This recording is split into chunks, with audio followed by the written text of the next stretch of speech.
Michelle Tandler is a little confused. She's a liberal from San Francisco and she doesn't quite get it. As she says in her Twitter tweet, "Here's what confuses me about San Francisco. We have the most liberal left-wing government and population in the country. We have a $13 billion budget." That actually seems a little small, but okay. "And we have 8,000 people sleeping in the rain this week." Can someone explain this to me? Well, you know what? In this video, I'm going to explain it to her. Hello out there. I'm trying to get through. With his powerful brainwaves cradled in the warmth of reasoning, it's time for Johnny Walker Dread to straighten you out on a thing or two. Emanating all the way from exciting Las Vegas, Oklahoma, it's the Johnny Walker Dread Show. Okay, so going back, she says, "We have the most liberal left-wing government and population in the country, but we have 8,000 people sleeping in the rain this week. Can someone explain this?" Yes, you have the most liberal left-wing government and population in the country. There you go. There, you answered your own question. You didn't even have to post this on Twitter. If you'd have just wrote this thing out and looked at it, you would have seen it. But she goes on. Let's read. What do progressives stand for exactly? I thought it was about making things more fair, about standing up for the little guy, about human rights, equality, compassion. San Francisco, to me, looks like the least compassionate city on the planet. Gee, you mean hypocrisy? You mean that progressive liberals are hypocritical? Yeah, no kidding. You don't get it. The dream of the California elite is to turn California into Connecticut, where you have a super rich liberal population and masses upon masses of really poor people. That's their dream, and you can't have room for a middle class in such a dream, and so they're driving everybody out. Now let's read a little bit more. The slums of Mumbai look cleaner than the streets of downtown San Francisco. Because they are. I mean, it's not hard to understand why. This isn't just the Tenderloin, it's Soma, parts of the Mission, Dogpatch. Yeah, we know. Those used to be pretty interesting places to go to, and I've been to a few of them. I'm not going there anymore. We have thousands of people wandering around looking like they are on the brink of death. Some of them are. This is why people use the term zombie. Okay. I've been a registered Democrat for 18 years. I grew up in a progressive family and went to a progressive school and have mostly progressive friends. Let me give you a little tip, Michelle. When you capitalize progressive like that, you're making it look like you work for the insurance company. Yet, what I see in San Francisco, if this is what progressive stands for, I want the opposite. Yeah, it's called a political ideology where you have both feet planted firmly on the ground, like we have here in Oklahoma.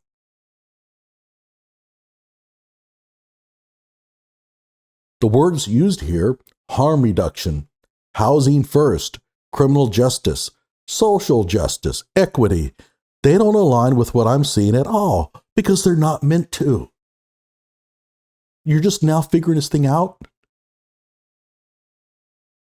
Our strategy might as well be called harm increased, housing last, victim injustice, social injustice, unfairness. Yeah, I'd go along with that. This is what is happening in San Francisco right now. How do we only have 3,000 shelter beds when 8,000 people are unsheltered in the streets? How is this an American city? Well, you used to have 3,000 unsheltered in the streets until you got 3,000 sheltered beds. And then now you have 8,000. There is a connection. And this is why I say it's so important that if you're going to adopt a homeless policy for your city, that you have to think about the long-term ramifications. As just an example, you're going to give out $200 a month to every homeless person in your town so that they're not homeless anymore. Well, guess what? The number of homeless in your town is going to quadruple. They're going to come in from the outlying areas, and there'll be a lot of people who just simply won't bother getting jobs because guess what? It's just as easy to make living on the streets. How is this an American city? Yeah, well, we don't claim it. I just finished the book San Francisco. Oh, I got to get a copy of this. If you care about San Francisco, and I don't, if you care about cities, I care about Oklahoma City and Tulsa because they're in my state. I don't care about others. Don't give a shit. If you care about America, give it a read. I'm starting to develop a seriously dark view of the progressive politicians in charge of our town. Starting to develop? How long has it taken to get to where you are now? You didn't see this years ago? They have absolute power, act like a regime, and talk often of how broken the system is. Are the homeless their foot soldiers, mascots, mercenaries? They're nothing to these people. You have to wonder, with the funds we have as a city, state, and nation, is this situation on purpose? I don't know if it's on purpose or not, but it does show complete reckless disregard for being able to foresee the future. When you institute policies, you have to think about long-term effects, and they don't care. They're only looking for that which feels good at the moment. It's like when your parents promise you something like a pony for your birthday because it feels good. They love to see the joy in your eyes when they say that, but they know deep down they really can't have a pony. That's that kind of thing. So when they lower the felonies to misdemeanors, it feels so good. Everybody applauds. They love that short-term gratification. The long-term stuff, we'll worry about that later. And now you're seeing the effects of it. People just walking in and grabbing stuff off the shelves inside the CVS pharmacies and just walking out.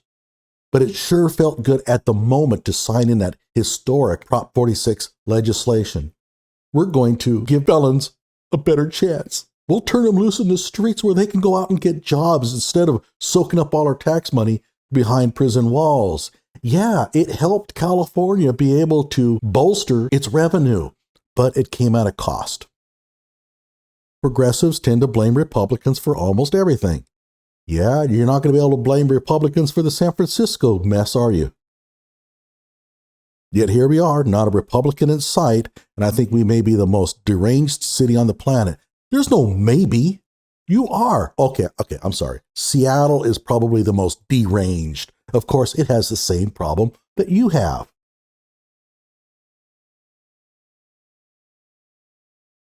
Why, after decades of progressive rule in San Francisco, are 8,000 people in the streets? Because of decades of progressive rule in San Francisco. Why do we have the highest overdose rate in the nation? Well, because you have, guess what? No accountability for narcotic use. This is not hard to predict. Yes, it felt good. We're no longer going to be picking people up and throwing them in jail because they're carrying heroin. Okay, fine. But this is what you get. Now, authorities no longer have the ability to leverage a long jail sentence to get people help. And so now people just say, well, screw you. I'll take the misdemeanor and be on my way. And so they are released and they go out and they shoot up more heroin and they overdose at some point. Why do we have the highest property crime rate? Oh, Jesus. You don't know the answer to this question? You seriously, after years, don't know the answer to this question? I mean, where in the hell has she been? If you really want to know the answer to that question, just go down and talk to the local CVS pharmacy manager. He'll tell you. The answer is she really doesn't want to know. Thought experiment. What would San Francisco look like if Republicans were in charge? Well, San Francisco did have Republicans in charge at one time. That was in 1956. And if you go back to 1956, you'd probably get an idea what San Francisco was like under Republican rule. Since then, it's kind of gone downhill. If moderates ran things, oh, I see. So you can't be a moderate and a Republican. You see the problem? Downtown is boarded up. The children of the Tenderloin are begging the mayor to arrest drug dealers. That ain't going to happen. Although they probably voted for him. Our school system is on the brink of state takeover. Our DA is completely over his skis. Never heard that phrase before. and a defender at heart. Yeah, and you probably helped get him into power too. We are in crisis. And yes, we voted for this. We know. Gee, there you go. But you know what? The mea culpa doesn't really work here. Admitting that you goofed doesn't solve the problem. Because you know why? Because the next election comes around, you're going to do the same damn thing. You wonder, what would it look like under Republican rule? Yet if a Republican ran, you would never, ever, ever vote for him. You would vote for, guess what? The same crap that you have now. Don't give me this crap, I know. We probably have more Black Lives Matter signs up than any city in the nation. 40% of our homeless people are black. Do their lives matter? Or is this just about virtue signaling and moral grandstanding? Answer, this is about virtue signaling and moral grandstanding. It's called a limousine liberal. We used to use the term all the time. It's the liberals that ride around in limousines and talk about how much they care. Yeah, we get it. They want all the homeless sheltered. They would be absolutely in favor of forcing every homeowner to open their homes to the homeless, except their own homes. Limousine liberals, look up the term. This past Thursday afternoon, I dialed into the Board of Supervisors meeting about the emergency order to refund the police. Refund? Okay. Our board sat through 10 hours of debate and public comment. It was astonishing. Caller after caller saying, defund the police. I guess you meant defund the police at the top. The number one advocate for the homeless, Jennifer Friedenbach, called in to say, vote no on Black Lives Don't Matter. Huh? Okay, I'm not quite following that. She is the head of the Coalition SF and has for decades fought against shelters, saying they warehouse people. She is for housing first. Well, here we are, housing first, right? So basically, let's just give away homes to the homeless. And you know what's going to happen? Every homeless on the planet is then going to migrate into San Francisco. It's got great weather and it's got a lot of support from the government. And you're going to wonder, why in the hell are things getting even worse? Keep in mind, just because they have a house doesn't make the homeless necessarily good citizens. They'll still defecate on the streets. A lot of these people are mentally ill. They need help. And so within a year, you're going to have serious problems in those homes. And I know I'm not talking about all homeless here, but you got to have to understand, if you have 5,000 homeless move in from the outside because you're giving away lots of free goodies, of that 5,000, you can bank that a few thousand are going to be real troublemakers. Not my fault. Just telling you. We are allowing this insanity. You're not allowing it. You're voting for it. You're putting these people into power to do this kind of stuff. Don't try to come off as an innocent bystander here. I'd also like to know why the loudest voices right now against changing our approach are all white progressive women. It's always been that way. We have Kate Chatfield from the DA's office. Oh, there's a big shock. Jennifer Friedenbach from COH. Hillary Ronan of D8. All yelling about defunding the police. What is this about? Meanwhile, our mayor, who grew up in the projects of San Francisco, the fact that he grew up in the projects of San Francisco is probably why you voted for him, and it's a terrible reason to vote for somebody. And our chief of police, two of the most thoughtful, kind, and pragmatic people in San Francisco.